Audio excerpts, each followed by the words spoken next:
ఈ అడవిలో గుడి ఉందని వినడం తప్ప ఎప్పుడూ చూడలేదయ్యా. పిల్లలతో వచ్చారు. అడవిలో జంతువులు తిరుగుతూ ఉంటాయి, కాస్త జాగ్రత్త.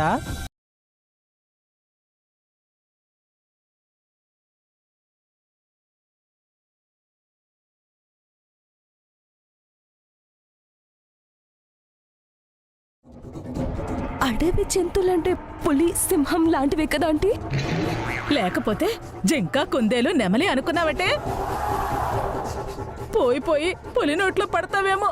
ఏం భయం లేదు, మీరంతా ధైర్యంగా ఉండండి.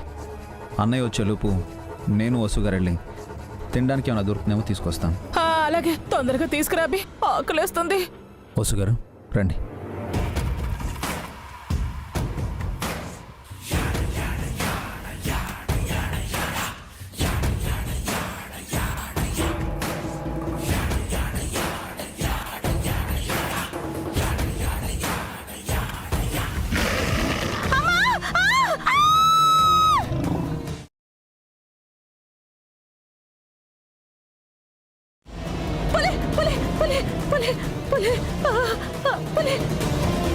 అది పులర్పు కాదత్తయ్య. నువ్వు భయపడి పిల్లల్ని కూడా భయపెట్టకు. పులి అనుకున్నాన్రా. పులి అయితే బాగుండు. వచ్చి ఆంటీ నెత్తికెళ్ళి 1 వీక్ పాటు తింటుంది. ఏంటి అలా అంటున్నావు? వినిపించిందా? అయితే కామ్గా ఉండండి. నానమ్మ ఆకలిస్తుంది. నాకు కూడా ఆకలిస్తుంది తాతయ్య. మమ్మీ డాడీ ఫుడ్ తీసుకురావడానికి వెళ్ళారు కదా, కాసేపు వెయిట్ చేయండి. ఈ భాస్కర్ పావని ఎటెళ్ళిపోయారు? ఎంతకీ రారేంటి? ఎందుకు జయంతి అంత కోపం? లేకపోతే ఏంటండి, వద్దన్నా కూడా వినకుండా తీసుకొచ్చారు. ఇప్పుడు చూడండి, గుడెక్కడుందో తెలీదు, దారి తెలీదు. ఈ అడవిలో ఈ ఎండలో ఈ కష్టాలు అవసరమా? పిల్లలు కూడా బాధపడుతున్నారు. కాస్త ఓపిక పట్టు జయంతి. అమ్మవారిని నమ్మొచ్చాం. ఇదంతా కాసేపే. కాసేపే అంటున్నావు కానీ కనుచూపు మేరలో మన కష్టాలు తీరే దారి కనిపించట్లేదన్నయ్యా. ఆకలితో దాహంతో ఇక్కడే పోయేలా ఉన్నావు. నువ్వు ఒక్కదాన్ని పోతే పీడ విరగడైపోతుంది.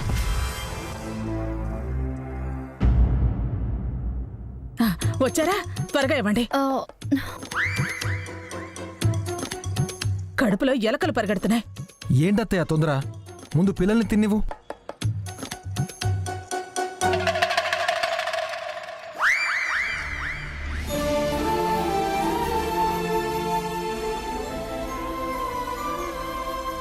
మావయ్య గారు. మణి,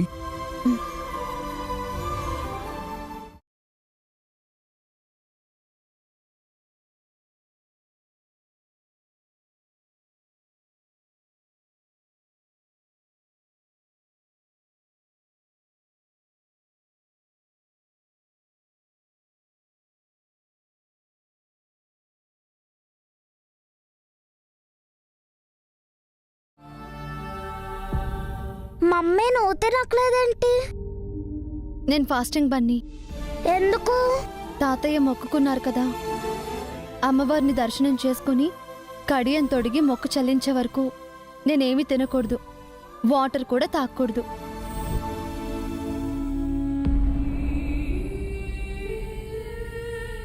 నీళ్లు తాగొచ్చమ్మా. లేదు మావయ్య, మీ మొక్కు వల్ల ఇంత మంచి కుటుంబంలో నాకు స్థానం దక్కింది.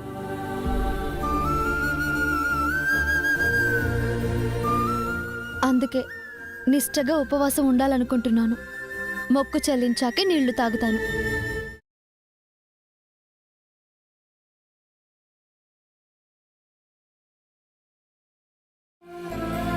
ఆ మొక్కు తీర్చడం ఈ రోజు అవుతుందో రేపు అవుతుందో, ఆ లోపు ప్రాణాలే పోతాయేమో అన్నయ్య. అత్తయ్య ఏంటా మాటలు? కీడించి మేలించమన్నారా, అందుకే అంటున్నాను. అమ్మదయుంటే ఏమీ కాదు సుమంగళి. ఇంక బయలుదేరదాం. చీకటి పడేలోపు గుడికి చేరుకోవాలి. భాస్కర్ పావని ఎలాగోలా వచ్చేస్తారు. పదండి.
ఏవండి, చీకటి పడింది. మావయ్య వాళ్ళు ఎక్కడున్నారో తెలియడం లేదు. భోజనం కూడా మన దగ్గరే ఉండిపోయింది. ఆకలితో పాపం వాళ్ళు ఎంత ఇబ్బంది పడుతున్నారో. అదే నాకు చాలా బాధగా ఉంది పావని.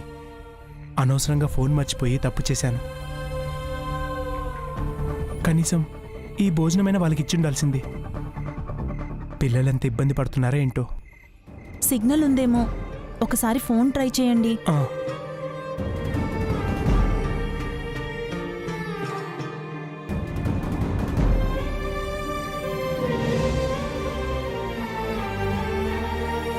లేదు పావని, కాల్ కనెక్ట్ అవ్వట్లేదు. ఏం చేద్దాం? చీకట్లో నడవలేమండి. రాత్రి ఇక్కడే ఉండి పొద్దున్నే బయలుదేరదాం. సారీ పావని, నా వల్ల నువ్వు కూడా ఇబ్బంది పడుతున్నావు. పర్వాలేదండి. నా బాధ అంతా పిల్లల గురించి, అత్తయ్య మావయ్యల గురించే. పాపం పిన్నిగారు కూడా అవస్థపడుతూ ఉంటారు.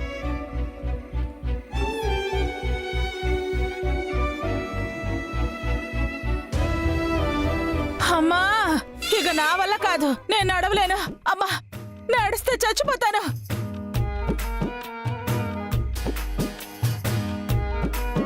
నా వల్ల కూడా కావట్లేదా ఆంటీ? ఏంటండి ఇది? ఉదయం నుంచి నడుస్తూనే ఉన్నావు, ఆ గుడి కనిపించట్లేదు. భాస్కర్ పావనీలు ఏమయ్యారో తెలియడం లేదు. వద్దంటే తీసుకొచ్చారు. ఎందుకు ఇలాంటి మొక్కు మొక్కుకున్నారు? అమ్మవారు మనల్ని పరీక్షిస్తున్నారు జయంతి. తప్పకుండా గుడి కనిపిస్తుంది. ఇంకెప్పుడు కనిపిస్తుందండి?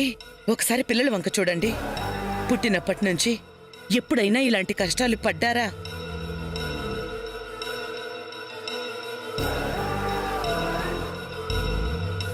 మీ చాదస్తంతో అందర్నీ ఇబ్బంది పెడుతున్నారు.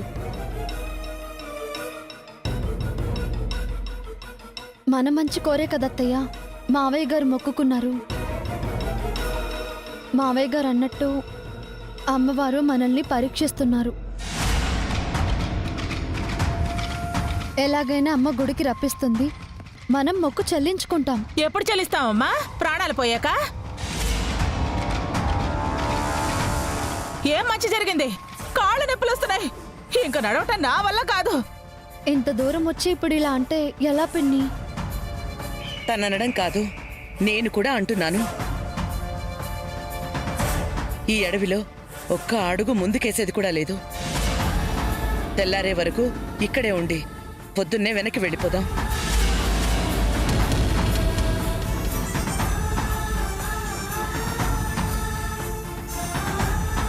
అమ్మయ్యా, మంచి మాట అన్నా వదినా. ఎటో వచ్చాం కదత్తయ్య, వెనక్కి వెళ్ళడం ఎందుకు? మొక్కు చెల్లించే వెళ్దాం. దీని తుంపదగ, ఇది నన్ను చంపకుండా వదిలేలా లేదే. నువ్వు మాత్రం ఎలా పూజ చేస్తావు? ఈలోపు ఎవరికైనా ఏవైనా అయితే నువ్వు బాధ్యత తీసుకుంటావా? మంచి జరగాలని కదమ్మా వచ్చాం. చెడు జరుగుతుందని ఎందుకు భయపడుతున్నావు? మరి ఇప్పటి వరకు జరిగిందేంటి? చెడు కాదా? ఈ ఎండలో ఆకలితో దాహంతో అల్లాడిపోయాం. ఇప్పుడు ఈ చీకట్లో పడున్నావు. నీ పెళ్ళానికే ఎన్నైనా చెప్తుంది. అనుభవించేదెవరు? మనమైనా కాస్త తిన్నాం సుమంగళి. పాపం వసు ఉపవాసం అని ఎంగిలి కూడా మింగలేదు కదా.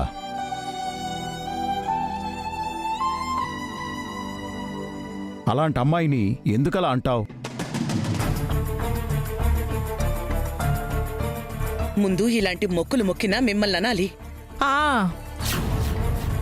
ఇంకెక్కడ అమ్మవారి గుడి లేనట్టు అడవిలోకి తీసుకొచ్చారు. అయినా ఆ మొక్కు ఇప్పుడే తీర్చాలా? ఇంట్లో సమస్యలు తీరాలంటే మొక్కు తీర్చాలి కదత్తయ్య. నీకంత సరదాగా ఉంటే నువ్వెళ్ళు, నేను రాను. తెల్లారాక నేను వెళ్ళిపోతాను.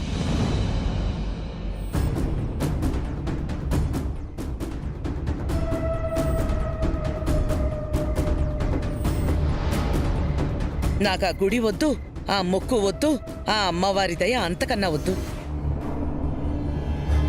ఏంటా మాటలు జయంతి? అమ్మవారిపైన నీ కోపం? కాదండి, మీ కోడలి మీద. ఇంత జరిగినా కూడా ఇంకా గుడికెళ్దాం, మొక్కు తీరుద్దాం అంటోంది. పిల్లల పరిస్థితి కూడా పట్టించుకోవడం లేదు. కాస్తైనా మానవత్వం ఉండాలి.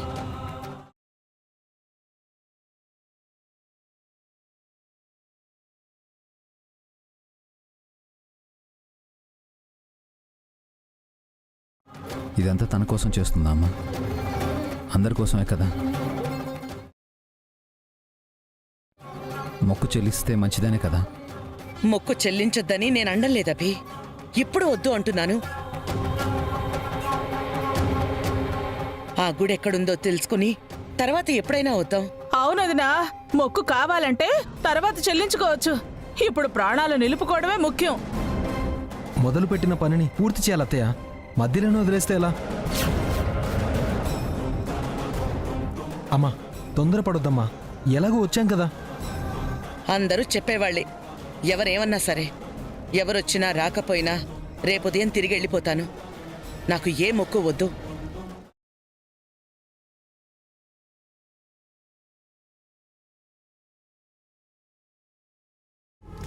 అదేం మాట జయంతి, ఒక్కదానివి వెనక్కి ఎలా వెళ్తావు? అంత కష్టంగా ఉంటే అందరం కలిసి రేపు వెళ్దాం. నువ్వు అన్నట్టు ఇంకెప్పుడైనా వద్దాం.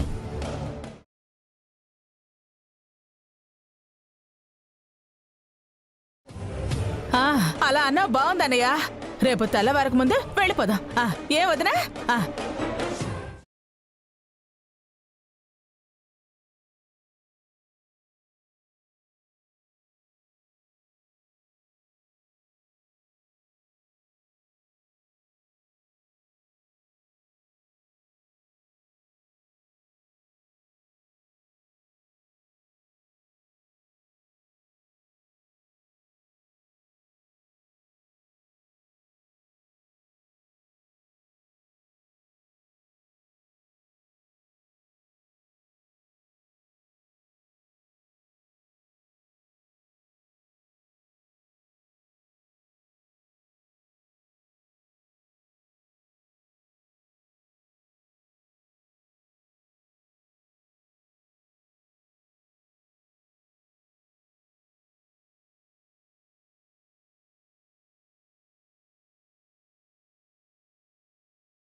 ఏంటండి, బాధగా ఉందా?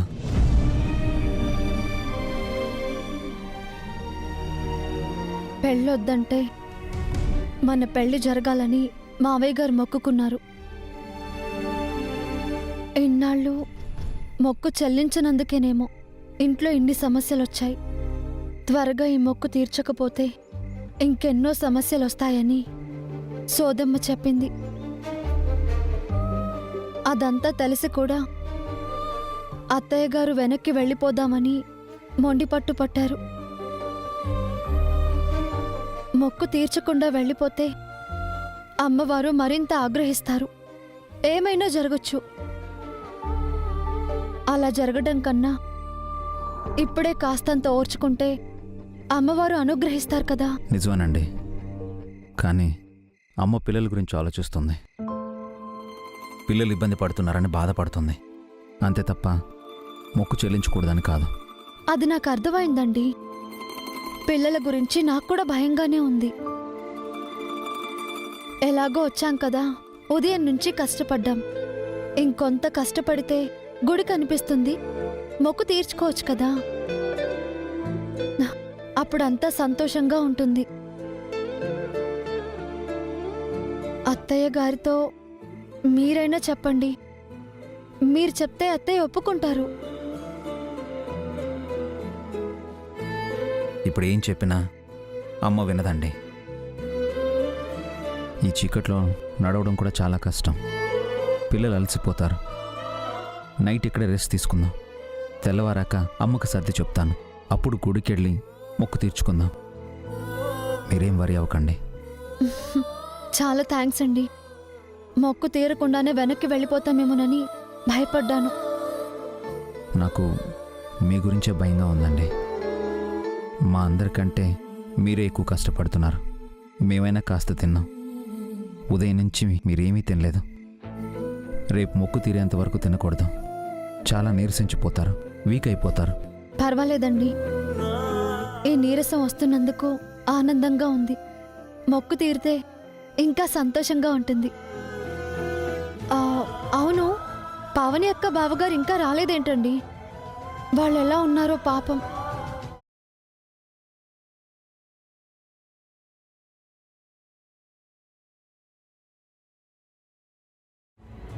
వాళ్ళకేం కాదండి, రేపు మనల్ని రీచ్ అవుతారు. ధైర్యంగా ఉండండి. మీరు రెస్ట్ తీసుకోండి. నీరసంగా ఉన్నారు. ఏదేమైనా వాళ్ళని మీరే కన్విన్స్ చేయాలి. అలాగే.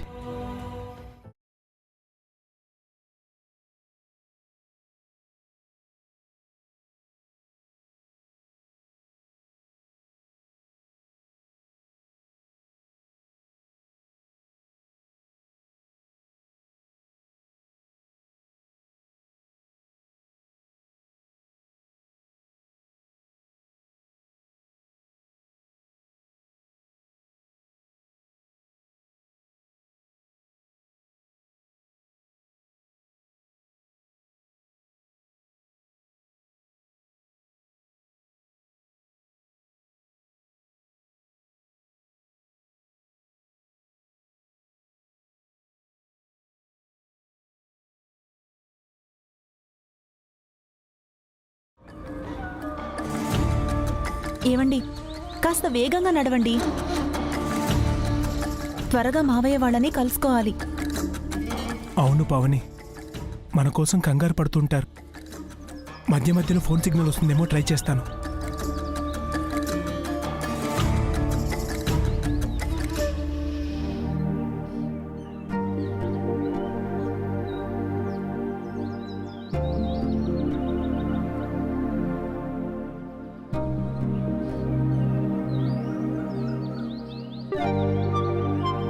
అమ్మా,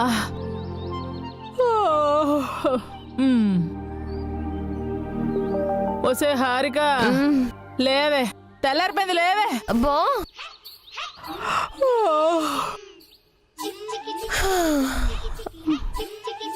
ఇదిగో తెల్లారింది, వెంటనే వెనక్కి వెళ్ళిపోదా. నైట్ ఊకరించావాంటీ? అసలు రాత్రంతా నిద్రే పట్టలేదు. నాకు కూడా నిద్ర పట్టలేదే. ఏసీ రూమ్ లో పడుకునేదాన్ని. ఎంత కర్మ వచ్చిందో ఇక్కడ. అమ్మా, ఇద్దరు గుర్రు పెట్టి బాగా నిద్రపోయారు కదే, మళ్ళీ నిద్రపోలేదంటారేంటి? లేచి రెడీ అవ్వండి, వెళ్ళండి. ఏంటే అఖిల్ గాడు ఇలా మాట్లాడుతున్నాడు?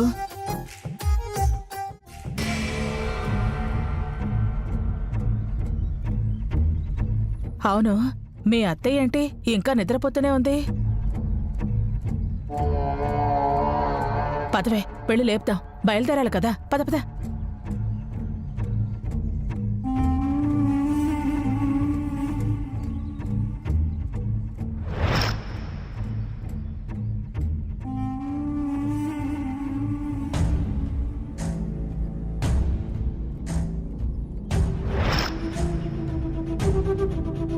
వదినా, వదినా, లే వదినా.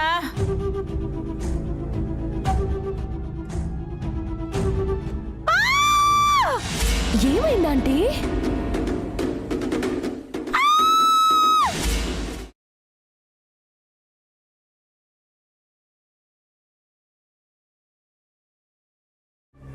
ఎందుకే అంతలా అరిచావు? ఏమైంది సుమంగళి? ఎందుకు అరిచారు పిన్ని? అటు చూడండి.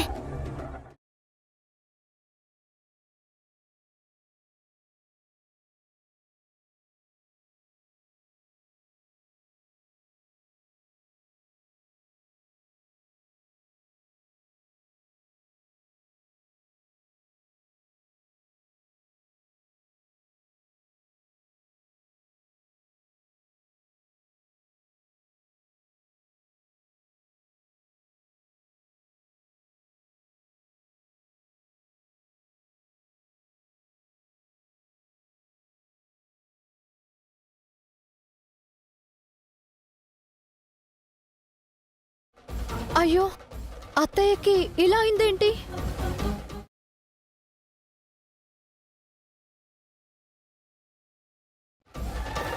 నానమ్మకి ఏమైంది మమ్మీ? అమ్మవారు పూసింది బన్నీ. అంటే ఏంటి తాతయ్య? Chicken fox. ఓరి భగవంతుడా, ఇంటికి తిరిగి వెళదాం అనుకుంటే ఇప్పుడే ఇలా అవ్వాలా?